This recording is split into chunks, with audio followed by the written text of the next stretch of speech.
à lire, parler et penser en français comme un vrai francophone? Vous n'avez pas besoin de gros livres de grammaire.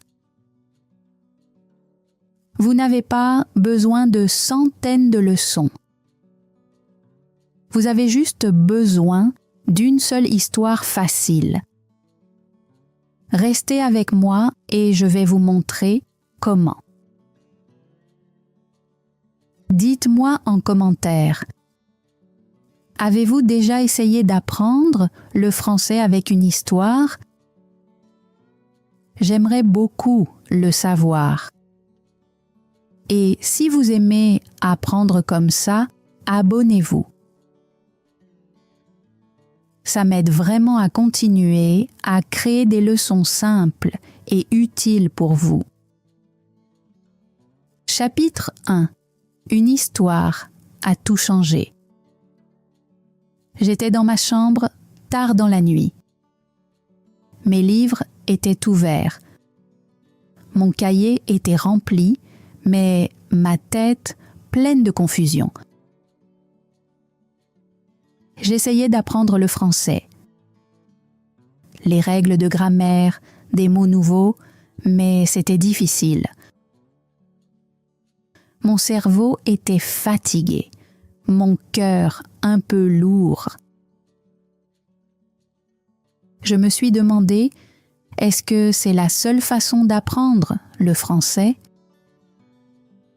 Je ne me sentais pas heureux. Je ne me sentais pas intelligent. Je me sentais perdu. Puis, quelque chose s'est passé. J'ai ouvert un site web, juste pour me détendre. J'ai vu une toute petite histoire. Juste quelques lignes, des mots simples, des phrases faciles. Mais elle m'a attirée. Je l'ai lue une fois, puis encore et encore. Les mots étaient clairs, mes lèvres ont bougé. J'ai commencé à lire à voix haute. Et là, j'ai souri. J'ai compris l'histoire, je l'ai ressentie. C'était l'histoire d'une petite fille qui avait perdu son ballon rouge. Elle l'a cherché partout.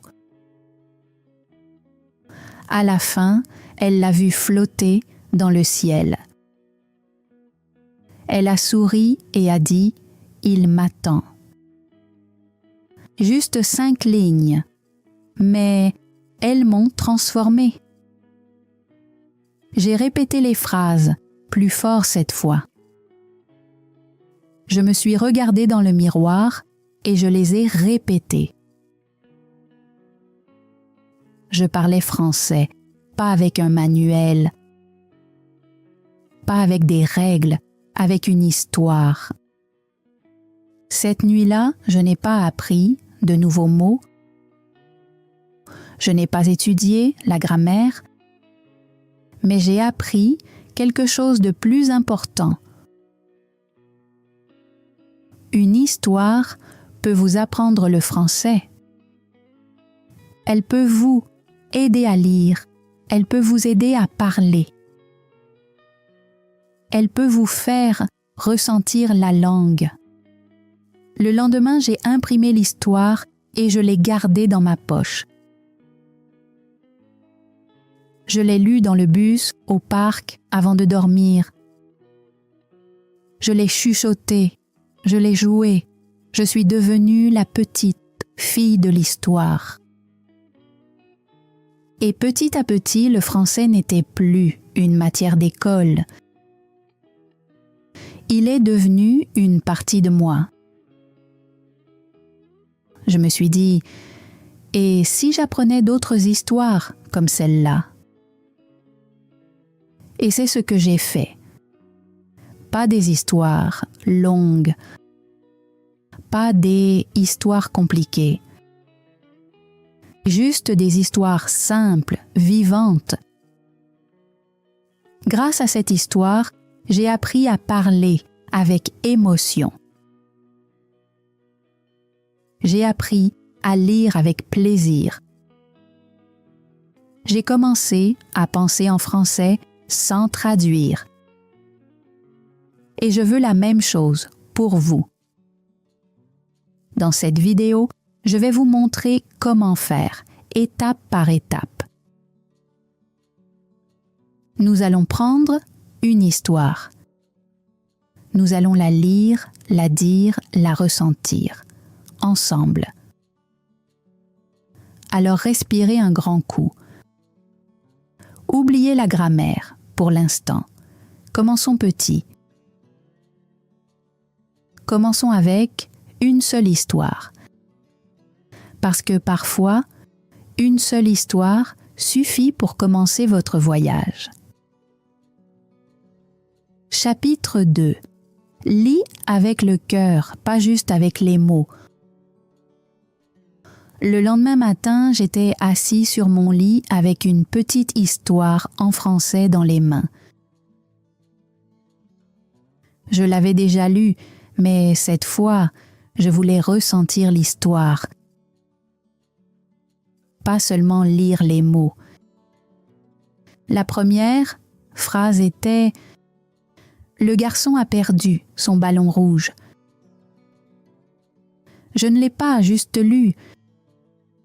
J'ai fermé les yeux et j'ai imaginé le garçon. Je l'ai vu lever les yeux, tendre la main vers le ballon. J'ai ressenti sa tristesse. Je l'ai relu, doucement puis plus fort. Je l'ai même chuchoté. À chaque fois, ça sonnait un peu différent. C'est là que j'ai compris quelque chose d'important. Lire, ce n'est pas aller vite. C'est se connecter aux mots. Plus je ressentais les phrases, plus je les retenais facilement.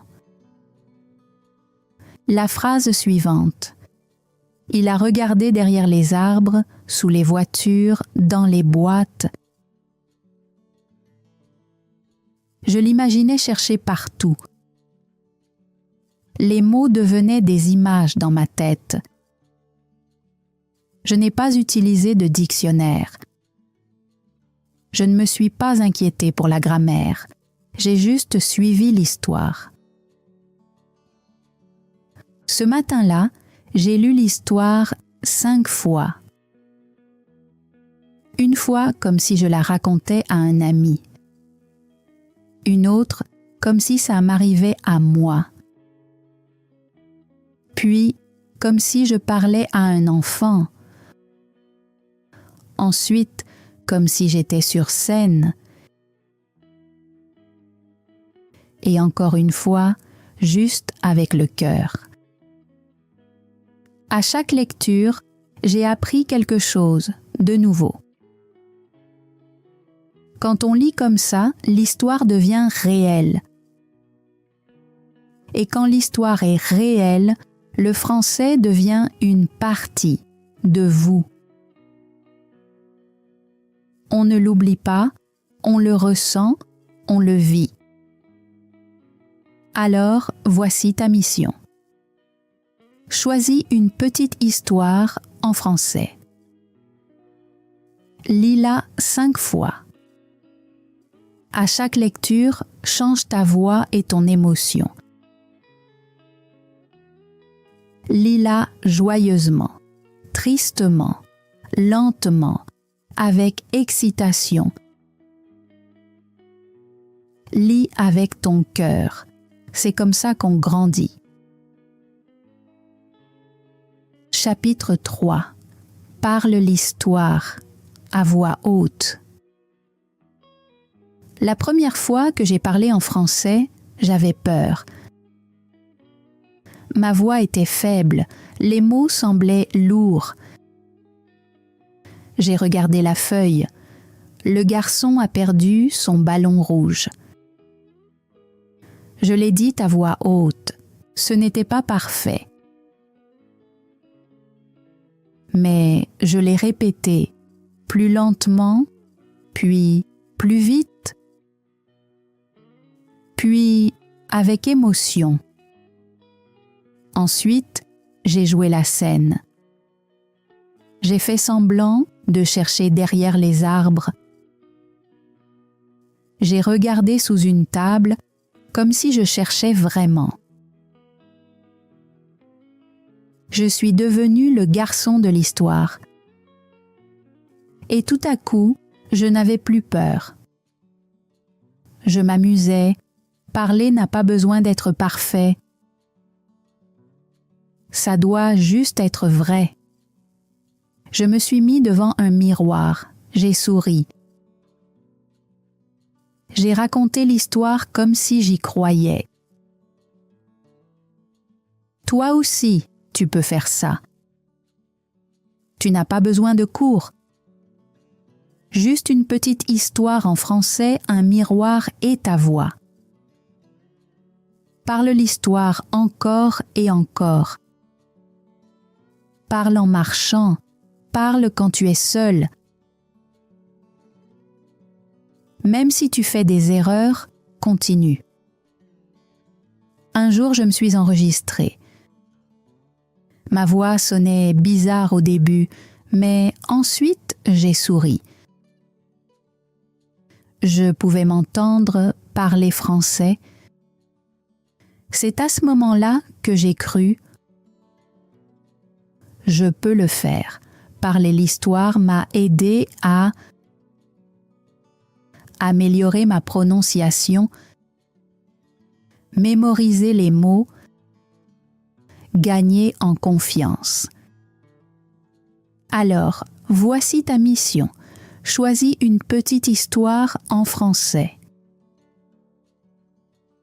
Mets-toi devant un miroir. Dis-la comme si tu la racontais à un ami. Utilise ton visage, tes mains, ton cœur. C'est comme ça que commence la fluidité. Pas avec du stress, mais avec des histoires. Et dans la prochaine partie, je te montrerai comment j'ai entraîné mes oreilles à écouter comme un enfant.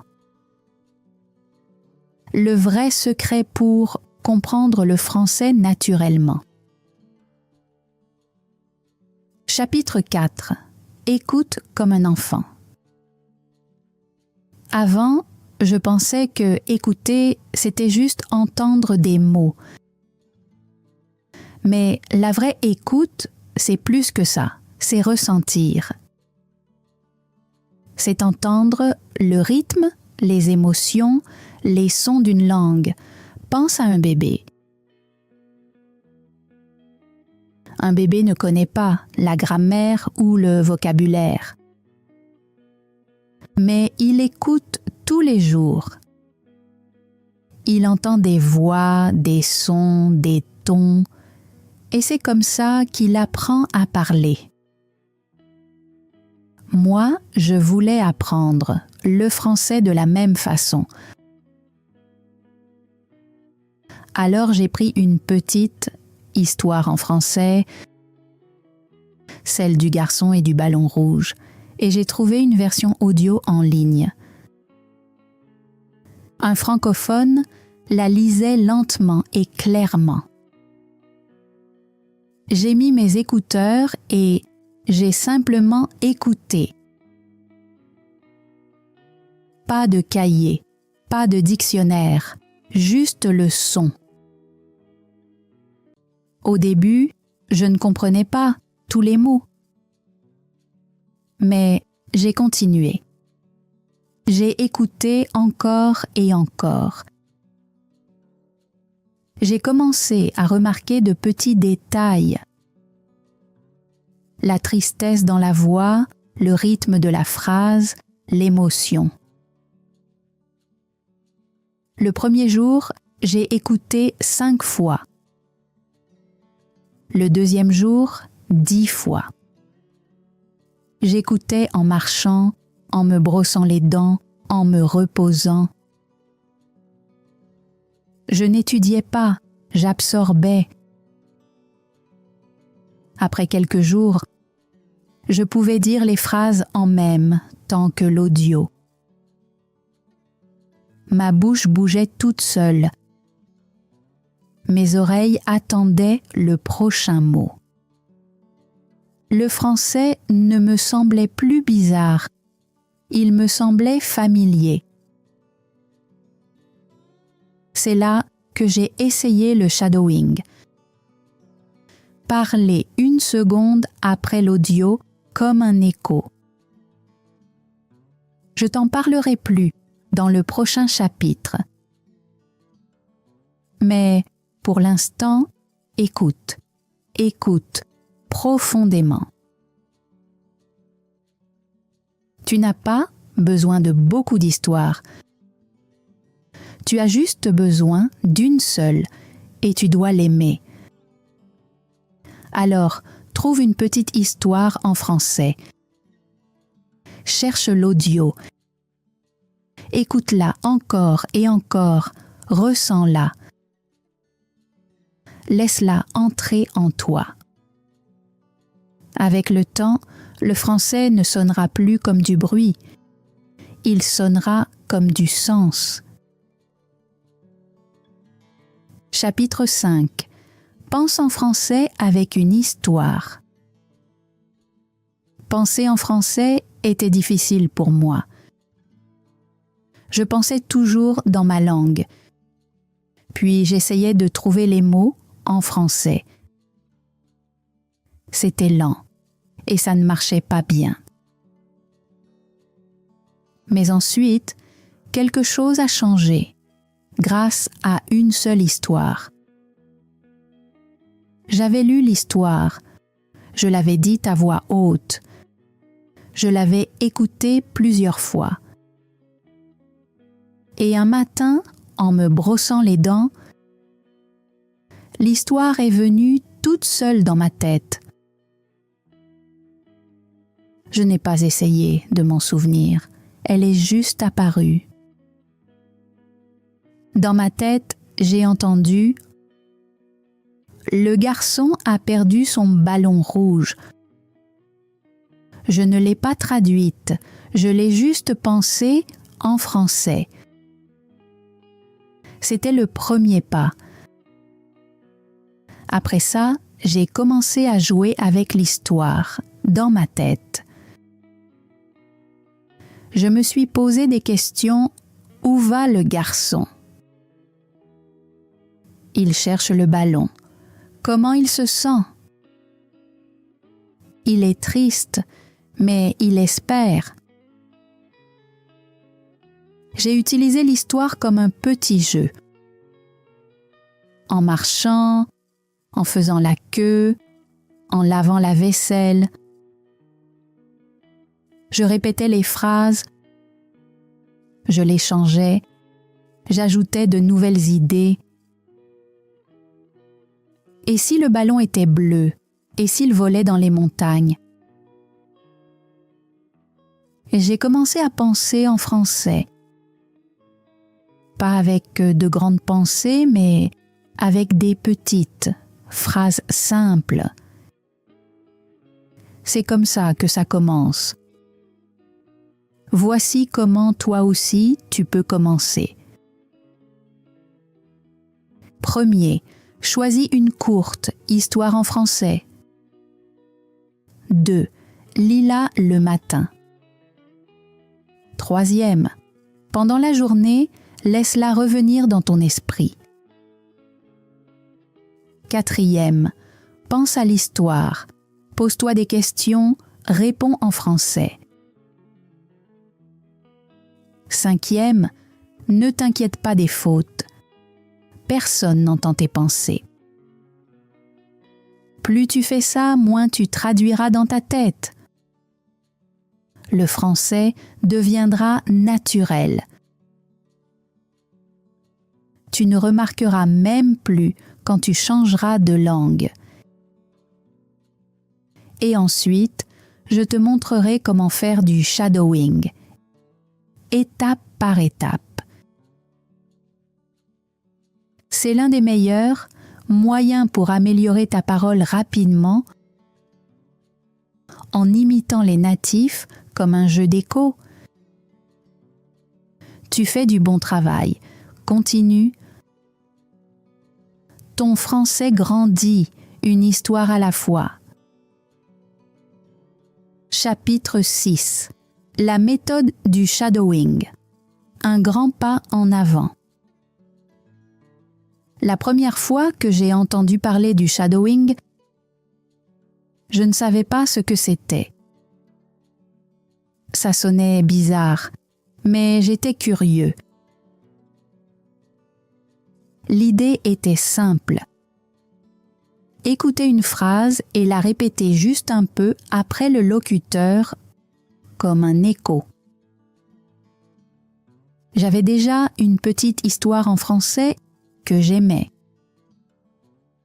Je l'avais écoutée plusieurs fois. Alors j'ai essayé le shadowing. L'audio disait « Le garçon a perdu son ballon rouge ». J'ai attendu une demi-seconde, puis j'ai répété « Le garçon a perdu son ballon rouge ». Au début, c'était étrange. Ma voix courait après l'enregistrement comme si je le poursuivais. Mais j'ai continué. Je copiais la voix, le rythme, l'émotion. Je parlais avec le locuteur. Pas avant, pas longtemps après, juste un peu derrière. Et petit à petit, quelque chose a changé. Ma bouche allait plus vite. Je n'avais plus le temps de traduire. Je faisais juste suivre. C'est ça, la force du shadowing. Ça entraîne ton cerveau à penser et parler en français en même temps. Chaque jour, je faisais du shadowing pendant 5 minutes le matin et 5 minutes le soir. Je me mettais devant un miroir. Je regardais ma bouche. Je copiais les sentiments dans la voix, la tristesse, la joie, la surprise. Je ne copiais pas seulement les mots. Je copiais l'expression. Après une semaine, j'étais plus rapide, plus clair, plus confiant. Ma prononciation s'était améliorée. Ma compréhension aussi. Je me sentais plus naturelle. Toi aussi, tu peux essayer. Choisis une petite histoire en français avec l'audio. Écoute une phrase, mets sur pause et répète. Puis essaie de parler avec l'audio juste un peu derrière. Ne t'arrête pas. Ne t'inquiète pas des erreurs. Suis comme une ombre. Fais ça tous les jours. Même 5 minutes, ça aide. Le shadowing est l'un des meilleurs moyens d'entraîner ta voix et tes oreilles en même temps. Chapitre 7. Une histoire sans phrase. Après avoir appris à faire du shadowing avec mon histoire, j'ai voulu aller encore plus loin. Je me suis demandé, est-ce que je peux créer 100 phrases en français à partir de cette seule histoire? La réponse était oui. J'ai regardé la première phrase. Le garçon a perdu son ballon rouge. Je me suis posé des questions. Qui est le garçon? C'est un petit garçon. Qu'est-ce qu'il a perdu? Il a perdu son ballon. De quelle couleur était-il? Il était rouge. Ça fait déjà 3 phrases. Puis j'ai regardé la deuxième ligne. Il a cherché derrière les arbres, sous les voitures, dans les boîtes. Je me suis demandé où a-t-il cherché? Il a cherché derrière les arbres. Il a cherché sous les voitures. Et ensuite, j'ai changé l'histoire. La fille a cherché dans la maison. Le garçon a trouvé le ballon derrière un arbre. J'ai continué à jouer avec l'histoire, en changeant les personnes, les lieux, les objets. Très vite, j'avais 10, puis 20, puis 50 phrases. Elles étaient simples, mais elles étaient à moi. C'est moi qui les avais créées. Je faisais ça en marchant, en attendant quelque chose, en étant allongée. Je n'avais pas besoin de cours, je n'avais pas besoin de livres. Juste une petite histoire et un peu de curiosité. Toi aussi, tu peux le faire. Pose-toi des questions. Qui, quoi, où, pourquoi. Réponds simplement en français. Change un peu l'histoire, les couleurs, les personnes, les endroits. Amuse-toi, fais-en un jeu. Est-ce que tu peux atteindre 100 phrases? Moi, je crois que oui. Et quand tu y arrives, tu ne fais pas qu'apprendre le français. Tu penses, tu parles et tu crées en français. Prépare-toi maintenant pour le prochain secret, l'astuce des émotions. Comment j'ai mémorisé chaque mot sans effort. Tu es tout près de quelque chose de puissant. On continue. Chapitre 8. L'astuce des émotions. Retenir les mots avec le cœur. Avant, j'oubliais souvent les mots en français. Je les apprenais un jour et je les oubliais le lendemain. J'essayais de les écrire encore et encore. J'utilisais des cartes mémoire, mais rien ne marchait. Je pensais que j'avais une mauvaise mémoire. Mais le vrai problème, j'apprenais sans émotion. Les mots étaient juste des sons pour moi. Pas d'histoire, pas de sentiment. Jusqu'au jour où j'ai essayé quelque chose de différent. Je lisais encore l'histoire du garçon et du ballon rouge.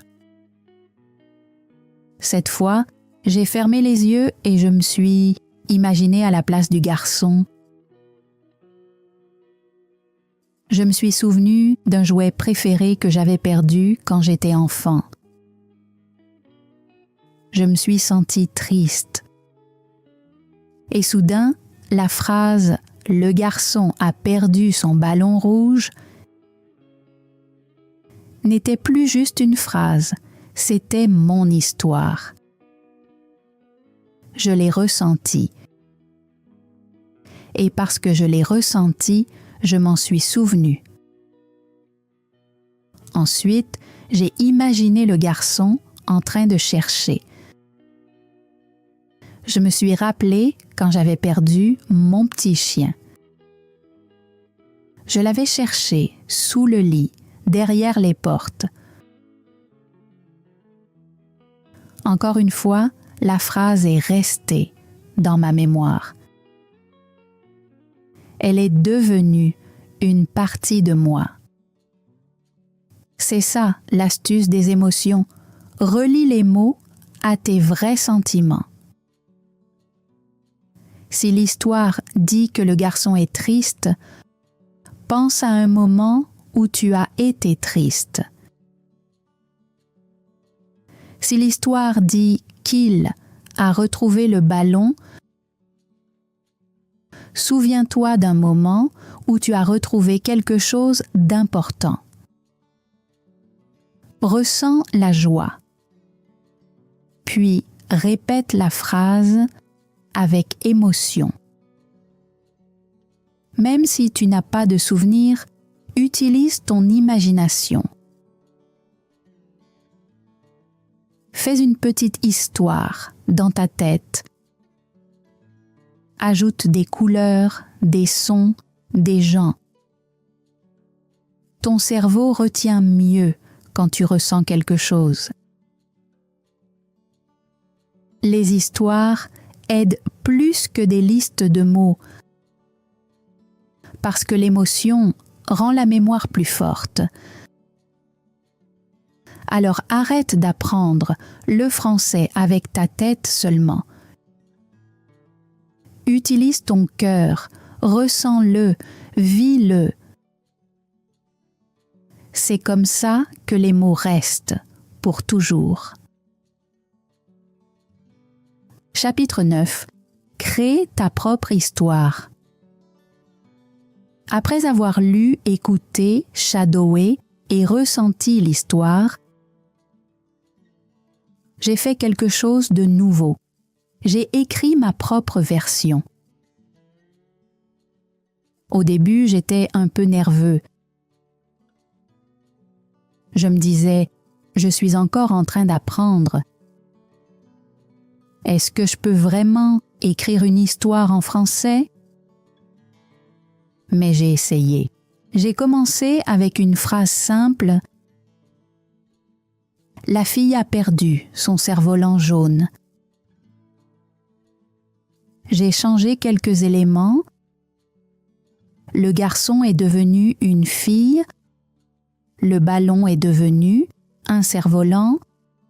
Le rouge est devenu jaune. Même idée, nouvelle histoire. Puis j'ai écrit. Elle a cherché sur le toit, dans les arbres, sous le lit. Chaque ligne était simple, mais elle me semblait vraie. J'ai ajouté des émotions. Je l'ai imaginée en train de rire quand elle a revu son cerf-volant. Je l'ai lu à voix haute, et ça faisait du bien. C'était mon français, c'est moi qui l'avais créé. Toi aussi, tu peux le faire. Commence avec une phrase de l'histoire originale. Change un ou deux mots. Rends l'histoire tienne. Peut-être que ça parle d'un chien, d'une chaussure ou d'un livre perdu. Utilise tes propres idées, tes souvenirs, tes rêves. L'histoire n'a pas besoin d'être longue. Elle n'a pas besoin d'être parfaite. Elle doit juste être personnelle.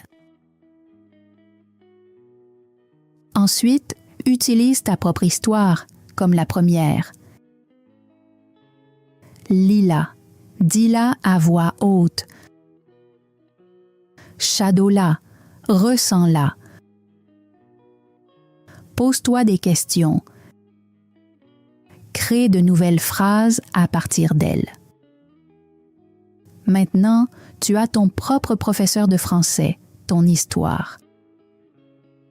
Un jour, j'ai partagé la mienne avec un ami. Il a souri et m'a dit « C'est toi qui as écrit ça ?» J'ai répondu « Oui » en français, et j'étais fière.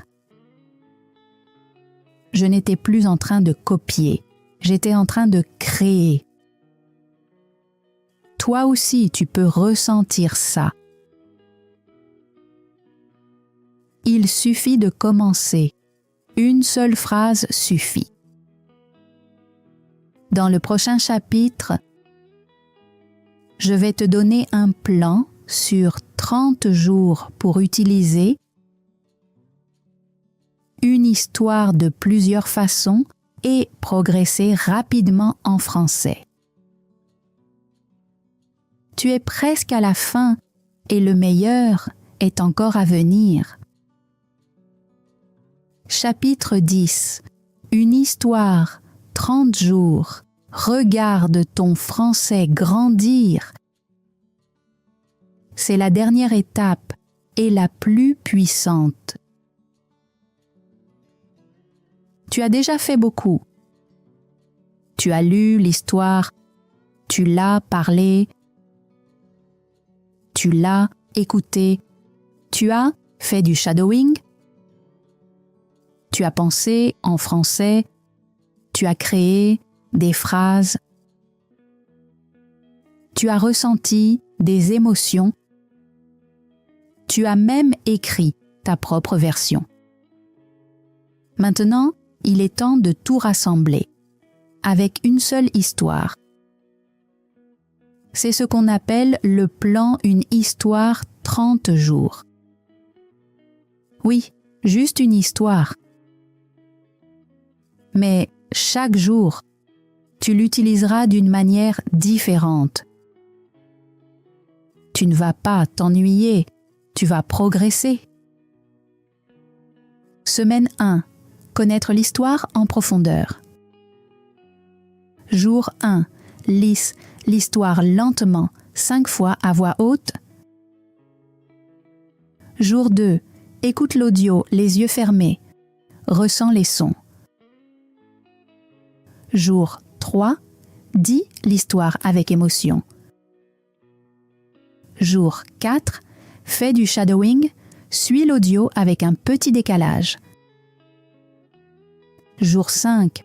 Pense à l'histoire en marchant ou en t'asseyant. Jour 6. Pose-toi des questions simples en français et réponds. Jour 7. Utilise l'astuce des émotions. Relie chaque phrase à un souvenir ou un sentiment. À la fin de la semaine, l'histoire sera en toi. Semaine 2, faire grandir l'histoire. Jour 8, change quelques mots, crée une nouvelle version. Jour 9, écris 10 nouvelles phrases à partir de l'histoire. Jour 10, joue l'histoire, utilise ton corps.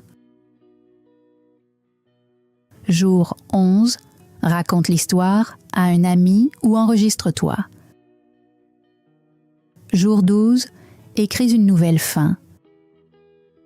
Jour 13, pose des questions. Et si? Et s'il pleuvait? Et si le ballon était bleu? Jour 14, raconte toute l'histoire de mémoire sans lire. Tu parles maintenant avec plus de liberté. Semaine 3, pratiquer en profondeur. Jour 15, traduis l'histoire dans ta langue, puis de nouveau en français. Jour 16, enregistre ta voix et vérifie ta prononciation. Jour 17, refais du shadowing, mais plus rapidement. Jour 18, écris 20 questions et réponses basées sur l'histoire. Jour 19, parle avec émotion. Et c'est joyeux, triste, fâché. Jour 20, écris un journal comme si tu étais le personnage. Jour 21, raconte l'histoire devant un miroir. Parle avec confiance. Tu utilises le français, tu ne fais plus que l'apprendre. Semaine 4, vivre l'histoire.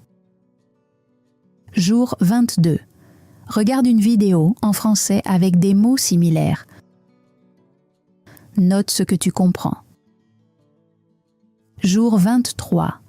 Transforme l'histoire en une chanson simple, amuse-toi. Jour 24. Enseigne l'histoire à quelqu'un d'autre. Jour 25. Dessine une BD ou une image de l'histoire. Jour 26. Écris un court paragraphe sur ce que l'histoire te fait ressentir. Jour 27. Parle de l'histoire pendant 1 minute complète, sans t'arrêter. Jour 28. Mélange ton histoire avec l'original. Crée quelque chose de nouveau. Jour 29.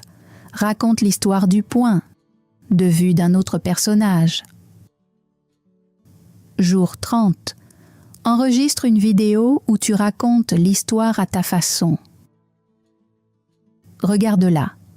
Souris. Sois fier.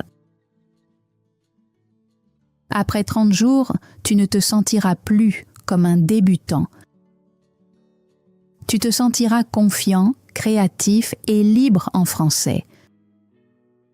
Refais ce plan avec une nouvelle histoire le mois suivant, puis encore une autre après. Tu n'as pas besoin de 100 leçons.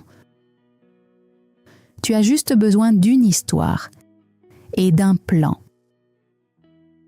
Es-tu prêt pour ton défi français de 30 jours?